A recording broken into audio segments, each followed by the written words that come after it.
Hi guys, welcome back to my YouTube channel. Guys, ಏನು ಗೊತ್ತಾ, ಇವತ್ತಿನ ವಿಡಿಯೋದಲ್ಲಿ ನಾನು ನಿಮಗೆ ತೋರಿಸ್ಕೊಡ್ತಾ ಇರೋದು ಆಂಧ್ರ ಸ್ಟೈಲ್ ಪಾಲಕ್ ಪಪ್ಪು ರೆಸಿಪಿನ ತೋರಿಸ್ಕೊಡ್ತಾ ಇದ್ದೀನಿ. ಸೊ ಬನ್ನಿ, ಪಪ್ಪುನ ಮಾಡೋದಕ್ಕೆ ಏನೆಲ್ಲ ಇಂಗ್ರೀಡಿಯೆಂಟ್ಸ್ ಬೇಕು ಅಂತೇಳಿ ಇವಾಗ ತೋರಿಸ್ಕೊಡ್ತೀನಿ. Audio Jungle.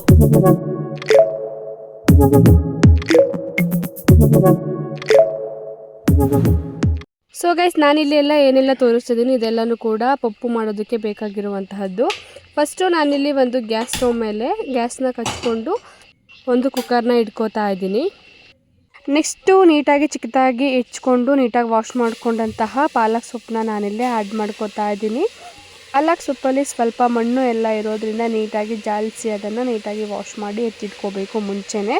ಇದಿಷ್ಟನ್ನು ಕೂಡ ಅದಕ್ಕೆ ಆ್ಯಡ್ ಆದಮೇಲೆ ನಾನಿಲ್ಲಿ ಬೇಳೆಗಳನ್ನ ಆ್ಯಡ್ ಮಾಡ್ತಾಯಿದ್ದೀನಿ. ಮೊದಲಿಗೆ ನಾನಿಲ್ಲಿ ಹಸಿರು ಮೆಣಸಿನ್ಕಾಯಿ ಮತ್ತು ಸ್ವಲ್ಪ ಕರಿಬೇವಿನ ಸೊಪ್ಪು, ಹಾಗೆ ನೆನೆಸಿ ಎತ್ತಿಟ್ಕೊಂಡಿರುವಂತಹ ತೊಗರಿಬೇಳೆ, ಹಾಗೆ ಮೈಸೂರು ಬೇಳೆ, ಕೆಂಪು ಬೇಳೆ ಅಂತಲೂ ಕೂಡ ಕರಿತೀವಿ. ಇದನ್ನು ಕೂಡ ನಾನು ಒಂದು 10 ಮಿನಿಟ್ಸ್ ನೆನೆಸಿ ಎತ್ತಿಟ್ಕೊಂಡಿದ್ದೀನಿ.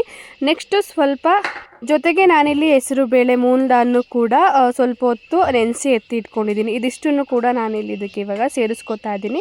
ಬೇಳೆಗಳನ್ನು ಸ್ವಲ್ಪ ನೆನೆಸಿ ಯೂಸ್ ಮಾಡೋದ್ರಿಂದ ಗ್ಯಾಸ್ಟ್ರಿಕ್ ಸಮಸ್ಯೆ ಬರೋದಿಲ್ಲ. ಸೊ ಹಾಗಾಗಿ ನೆಕ್ಸ್ಟು ಚಿಕ್ಕದಾಗಿ ಹೆಚ್ಚಿಟ್ಕೊಂಡಿರುವಂತಹ ಆನಿಯನ್ನು ಕೂಡ ಹಾಕೋತಾ ಇದ್ದೀನಿ. ಹಾಗೆ 1-2 ಟೀ ಸ್ಪೂನಷ್ಟು ನಾನಿಲ್ಲಿ ಜೀರಿಗೆ ಮತ್ತು ಸೋಂಪು ಇದೆರಡನ್ನೂ ಕೂಡ ಆ್ಯಡ್ ಮಾಡ್ಕೋತಾ ಇದ್ದೀನಿ. ಸೋಂಪು ಆಪ್ಷನಲ್ ಆಗಿರುತ್ತೆ, ಇತ್ತು ಅಂತ ಅಂದರೆ ನೀವು ಯೂಸ್ ಮಾಡ್ಕೋಬೋದು. ಹಾಗೆ ಇಲ್ಲಿ ಕಾಯಿಸಿ ಎತ್ತಿಟ್ಕೊಂಡಿರುವಂತಹ ವಾಟರ್ನ ನಾನಿಲ್ಲೇ ಹಾಕೋತಾ ಇದ್ದೀನಿ. ಸ್ವಲ್ಪ ಸೊಪ್ಪು ಮುಳುಗೋವಷ್ಟು ವಾಟರ್ನ ಆ್ಯಡ್ ಮಾಡ್ಕೋತಾ ಇದ್ದೀನಿ. ತುಂಬ ವಾಟರ್ನ ಆ್ಯಡ್ ಮಾಡಿಕೊಂಡ್ರೆ ವಿಸಿಲ್ ಆಗುವಾಗ ಅಷ್ಟು ನೀರು ಕೂಡ ಔಟ್ಸೈಡ್ ಬಂದುಬಿಡುತ್ತೆ. ಸೊ ಹಾಗಾಗಿ ಸ್ವಲ್ಪ ಸೊಪ್ಪು ಮುಳುಗೋವಷ್ಟು ವಾಟರ್ನ ಆ್ಯಡ್ ಮಾಡಿಕೊಂಡು ಅದಷ್ಟನ್ನು ಕೂಡ 1-2 ಸತಿ ನೀಟಾಗಿ ಮಿಕ್ಸ್ ಮಾಡ್ಕೋಬೇಕು.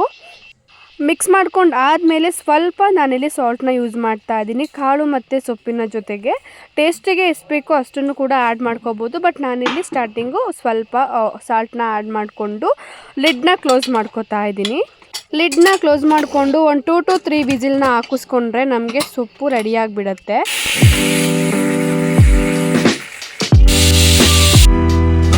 ಸೊ ಗೈಸ್, ನೀವು ಇವಾಗ ಇಲ್ಲಿ ನೋಡ್ತಾ ಇರ್ಬೋದು ಪಾಲಕ್ ಸೊಪ್ಪು ಮತ್ತು ಬೇಳೆಗಳು ಎಷ್ಟು ಚೆನ್ನಾಗಿ ಸ್ಮ್ಯಾಶ್ ಆಗೋ ಲೆವೆಲಿಗೆ ಬೇಯಿಸ್ಕೊಂಡಿದ್ದೀನಿ. ಈ ಥರ ಬೇಯಿಸ್ಕೊಂಡ್ರೆ ಸ್ವಲ್ಪ ಸೌಟಲ್ಲಿ ಈ ಥರ ತಿರುಗಿಸ್ಕೊಂಡ್ರೆ ಸಾಕು, ಚೆನ್ನಾಗಿ ಸ್ಮ್ಯಾಶ್ ಆಗಿಬಿಡುತ್ತೆ. ಏನಾದರೂ ಸ್ವಲ್ಪ ಗಟ್ಟಿಯಾಗಿ ಬೆಂದಿತ್ತು ಅಂತ ಅಂದರೆ ನನ್ನ ಹತ್ರ ಇಲ್ಲಿ ವುಡನ್ ಸ್ಮ್ಯಾಶರ್ ಇತ್ತು. ಸೊ ನಾನಿಲ್ಲಿ ತೋರಿಸ್ತಾ ಇದ್ದೀನಲ್ಲ, ಈ ಥರ ಒಂದು 2 ಮಿನಿಟ್ಸ್ ನೀಟಾಗಿ ಸ್ಮ್ಯಾಶ್ ಮಾಡಿಕೊಂಡ್ರೆ ನಮಗೆ ಸಾಂಬಾರು ರೆಡಿಯಾಗುತ್ತೆ. ಅಂತ ಅಂದರೆ ಒಂದು ಹದ, ನಮಗೆ ಯಾವ ಹದಕ್ಕೆ ಬೇಕು ಸಾಂಬಾರು, ಸೊ ಅದಕ್ಕೆ ನಾವು ಸ್ಮ್ಯಾಶ್ ಮಾಡಿ ಎತ್ತಿಟ್ಕೊಬಿಡ್ಬೋದು. ನೆಕ್ಸ್ಟು ಇನ್ನೊಂದು ಗ್ಯಾಸ್ ಸ್ಟವ್ ಮೇಲೆ ಒಂದು ಪಾತ್ರೆನ ಇಟ್ಕೊಂಡು ಸ್ವಲ್ಪ ಆಯಿಲ್ನ ಹಾಕ್ಕೊಂಡು ಸಾಸಿವೆ, ಜೀರಿಗೆ, ಕರಿಬೇವು, ಒಣಮೆಣಸಿನ್ಕಾಯಿ, ಸ್ವಲ್ಪ ಸೋಂಪು ಇದಿಷ್ಟನ್ನು ಕೂಡ ಹಾಕ್ಕೊಂಡು ನಾವು ಒಂದು 2 ಮಿನಿಟ್ಸ್ ಬಾಡಿಸ್ಕೋಬೇಕಾಗತ್ತೆ. ಒಗ್ಗರಣೆಗೆ ಏನೆಲ್ಲ ಯೂಸ್ ಮಾಡ್ತೀವಿ ನಾವು ಸೇಮು, ಸ್ವಲ್ಪ ಬೇಕಿದ್ದರೆ ಇಂಗುನ ನಾವಿಲ್ಲಿ ಹಾಕೋಬೋದು. ಬೆಳ್ಳುಳ್ಳಿ, ಮೆಣಸಿನ್ಕಾಯಿ ಹಾಕಿದ ನಂತರ ಸ್ವಲ್ಪ ಇಂಗುನ ಯೂಸ್ ಮಾಡಿಕೊಂಡ್ರೆ ಸಾಂಬಾರು ಟೇಸ್ಟ್ ಡಿಫ್ರೆಂಟ್ ಆಗಿರುತ್ತೆ, ತುಂಬ ಚೆನ್ನಾಗೂ ಕೂಡ ಅನಿಸುತ್ತೆ. ಇಂಗುನ ಯೂಸ್ ಮಾಡ್ತಾ ಇದ್ದರೆ ನೀವು ಆ್ಯಡ್ ಮಾಡ್ಕೋಬೋದು, ಇಲ್ಲ ಅಂತ ಅಂದರೆ ಸ್ಕಿಪ್ ಮಾಡ್ಕೊಳ್ಳಿ, ನೋ ಪ್ರಾಬ್ಲಮ್, ಚೆನ್ನಾಗೂ ಬರುತ್ತೆ ಇಂಗು ಇಲ್ಲ ಅಂತಂದ್ರೂ ಸಾಂಬಾರು.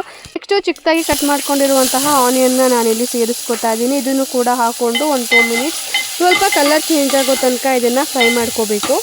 ಸ್ವಲ್ಪ ಅರಿಶಿನ ಪುಡಿನ ಸೇರಿಸ್ಕೊಂಡು ನಾವು ಆಗಲೇ ವಿಸಿಲ್ ಹಾಕ್ಸಿ ಇಟ್ಟಿರುವಂತಹ ಸೊಪ್ಪು ಮತ್ತು ಬೇಳೆನ ಏನು ಸ್ಮ್ಯಾಶ್ ಮಾಡಿ ಇಟ್ಕೊಂಡಿದ್ದೀವಿ ಅದನ್ನು ಇದಕ್ಕೆ ನಾವು ಸೇರಿಸ್ಕೋಬೇಕು.